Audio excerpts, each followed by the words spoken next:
Assalamualaikum warahmatullahi wabarakatuh. Pemirsa yang dirahmati Allah, syukur alhamdulillahi rabbil alamin. Kita panjatkan kehadirat Allah subhanahu wa ta'ala. Shalawat dan salam semoga selalu dan tetap tercurahkan kepada junjungan kita Nabi Agung Muhammad sallallahu alaihi wasallam wa ala alihi wa ashabihi ajma'in.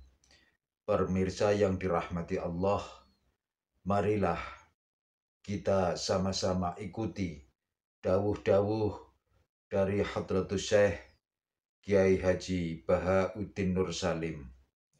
Semoga apa yang disampaikan nanti bisa bermanfaat dan menambah bekal ilmu kita yang bermanfaat dunia akhirat.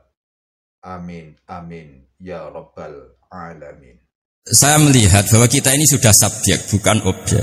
Karena setahu saya, santri-santri itu misalnya ngapalkan alfiah capek, terus manfaatkan lihat sinetron. Jadi mereka itu alat untuk kita terhibur.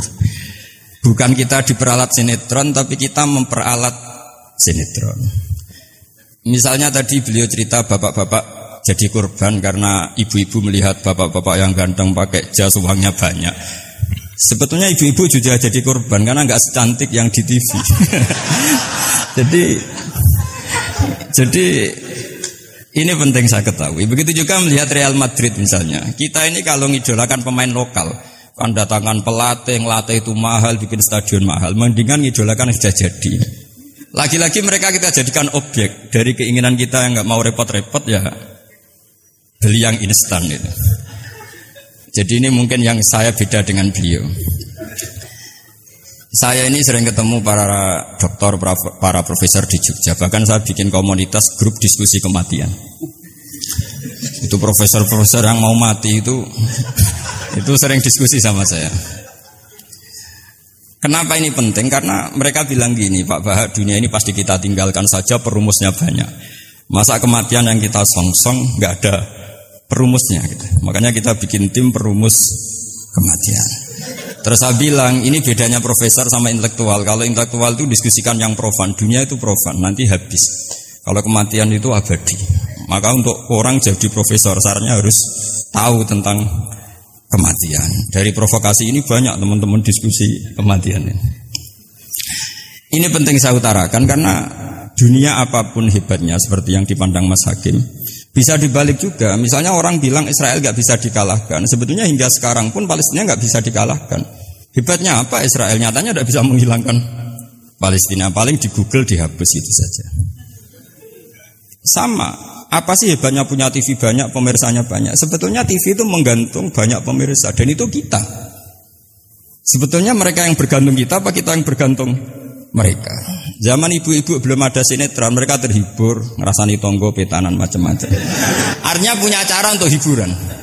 Lalu TV-TV ini menjadikan mereka objek untuk jadi kaya. Ini gimana supaya kita jadi kaya, mereka jadi pemirsa, jadi apa, macam-macam.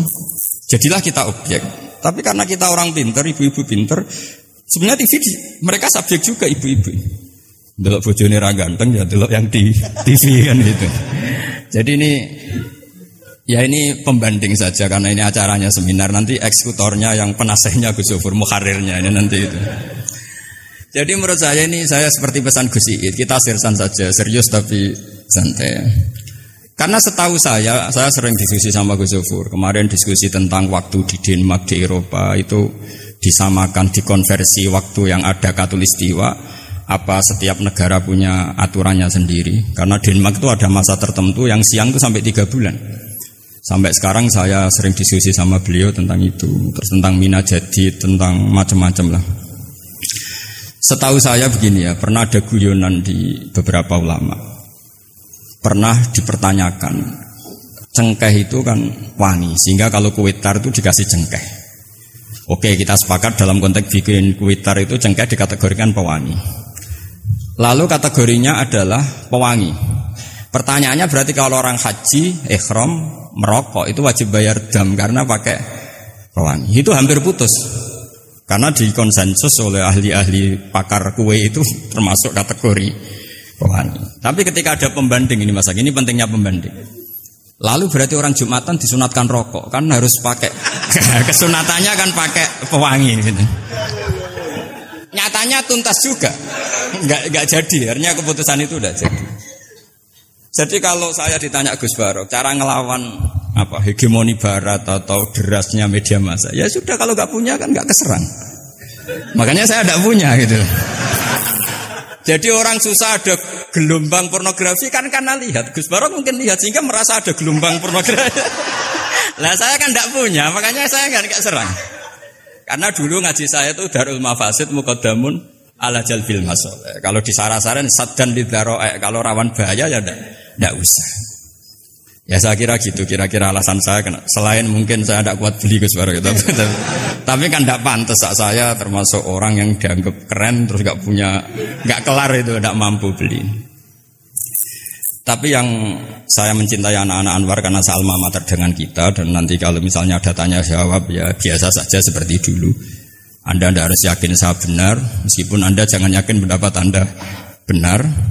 Tapi masalah media memang mulai dulu Banu Tamim itu pernah juga datang ke Rasulullah bilang innamat hanazinun wa dhammana syainun, itu masyhur. Ya Muhammad, kita ini iman tanpa dijajah Anda. Kita iman karena bukan kalah perang, dan kita komunitas yang besar. Sehingga perlakukan kami dengan khusus. Karena sekali saya muji Anda, maka pujian kita adalah menjadi zainun laka, menjadi hiasan, menjadi pencitraan yang bagus bagi Anda. Wa inna dhammana syainun, sekali kita mengkritik kamu, maka kamu dalam bahaya. Syainun, maka kamu akan hina. Apa jawab Rasulullah? Enak saja Nabi jawabnya. Zaka Allah. Kita ini orang iman. Kalau dikritik media ya tenang saja. Yang penting intawah benar. Nah mungkin saya latihan di makom itu sehingga saya itu sama media biasa saja. Istri saya lihat sinetron. Setahu saya gitu. Bersumpek gitu, delok dunia gitu. Buran delok sinetron. Ini sebenarnya kita subjek apa objek? Kalau menurut Mas Hakim objek. Kalau saya ya kita subjek. Kalau bosan ya ganti saja. Kalau bosan ganti. Jadi kita yang memainkan mereka, bukan kita yang dimainkan mereka. Wong yang pegang remote kita. Nah, saya kira ini yang ringan-ringan saja seperti pesan Gus Iyad tadi, sersan itu serius tapi santai. Ya biasa saja menurut saya, ini zaman nggak bisa dilawan ya. Saya juga beberapa kali ketemu menteri, ketemu pejabat ya, kita sering diskusi. Kadang-kadang mereka bilang, Gus, mbok ya usul tentang sebetulnya tata negara itu kayak apa. Saya bilang ini basa-basi, ada pakarnya. Tata negara itu sudah ada pakarnya. Kalau sampean tanya tata akhirat, saya jelaskan. Terus, ya tata akhirat itu kamu di dunia harus sujud. Dunia ini nanti profan, jabatan menteri itu profan. Kalau akhirat itu abadi. Akhirnya ngaji sama saya.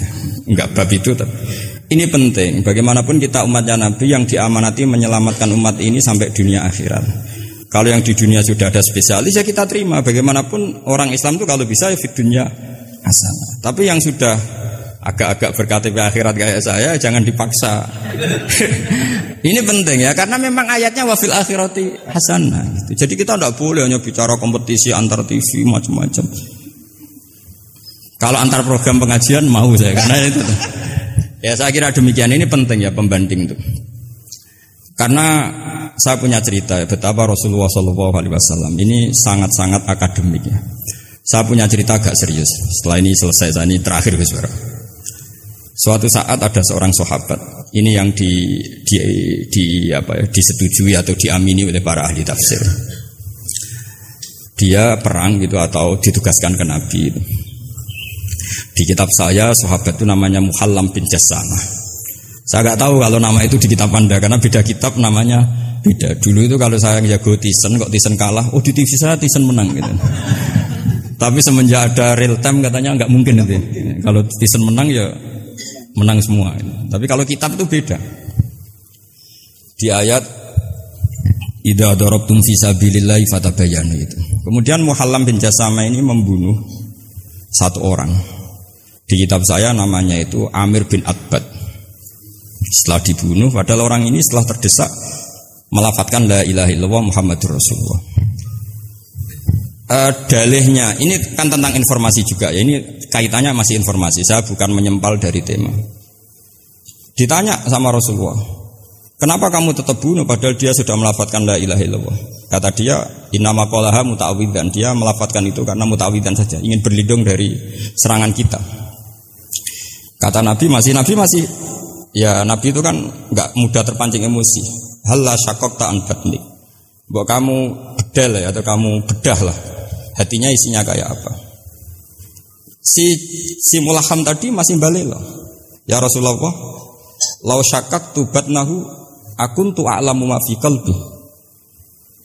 Kalau saya bedah, apa saya terus tahu apa isi hatinya? Kata Nabi, ya kamu tetap nggak tahu meskipun kamu bedah hatinya, kamu tetap nggak tahu. Kenapa engkau nyuruh bedah ya Rasulullah? Wong akhirnya saya tetap nggak tahu. Unik jawabannya Nabi itu. Makanya kamu itu sembrono sekali, ngawur sekali kamu. Fala anta ta'lamu ma fi qalbi wala anta taqbalu ma takallama bi. Kamu itu orang aneh. Tahu hatinya ndak akan tahu, tapi menerima omongan yang zahir juga nggak mau. Terus mau kamu apa gitu? Kemudian orang ini itu dianggap punya kesalahan besar. Satu, bantah Nabi dan membunuh orang sing talafadhu bi kalimati la ilaha illallah. Akhirnya ketika dimakamkan tuh lafadhatul ardu. Dimuntahkan oleh bumi sampai 3 kali. Terus Rasulullah ngendikan innal ardo taqbalu man huwa syarrun minhu walakinnallaha wa'adzakum alla ta'udu. Sebetulnya bumi itu sering menampung orang yang lebih jelek ketimbang dia. Kita tahu dulu bumi yang nangkung Namrud macam-macam lah, Abu Jahal, Abu Lahab. Tapi kenapa ini jadi begini, enggak diterima bumi? Karena Allah wa'adzakum alla ta'udu. Allah memberi nasihat supaya kamu tidak mengulang. Artinya begini teman-teman santri ya, dalam menerima informasi itu ada hal-hal yang butuh kita sikapi. Ada yang enggak misalnya gini. Masalah talafut bi kalimati syahadah, bi kalimatai syahadah. Itu siapapun yang melafadzkan harus kita terima karena ini kalimat sakral. Bahkan ketika terdesak. Yaitu masyhur itu dalam cerita sebagian kitab Usama bin Zaid itu pernah membunuh orang padahal sudah talafadhu bi syahadatin. Itu sama Nabi disalah-salahkan. Padahal kata Usama, tapi dia sudah memotong tangan kita, kaki kita. Masa pas kita punya kesempatan tidak boleh bunuh ya Rasulullah? Kata Rasulullah tetap saja ngendikan kaifa tasna'u bila ilahil wahida ja'at yaumal qiyamah. Terus begitu. Nah ini kalau dalam ilmu tafsir atau ilmu hadis disebut kebenaran absolutisme. Sehingga ada hadis mangqala la ilaha illallah dakhalal jannah wa in zana wa in sarqa. Kalau di bab fikih informasi itu bisa kita terima kalau mukhbirnya itu adil. Datanya valid. Tapi khusus kalimat syahadat itu tidak wa in zana wa in sarqa harus kita terima. Sehingga kita tidak pernah mengkafirkan orang fasik. Misalnya lonte ditanya Tuhan siapa ya Allah. Rektor Al-Azhar jawabnya ya Allah. Ketua MUI ya jawabnya ya.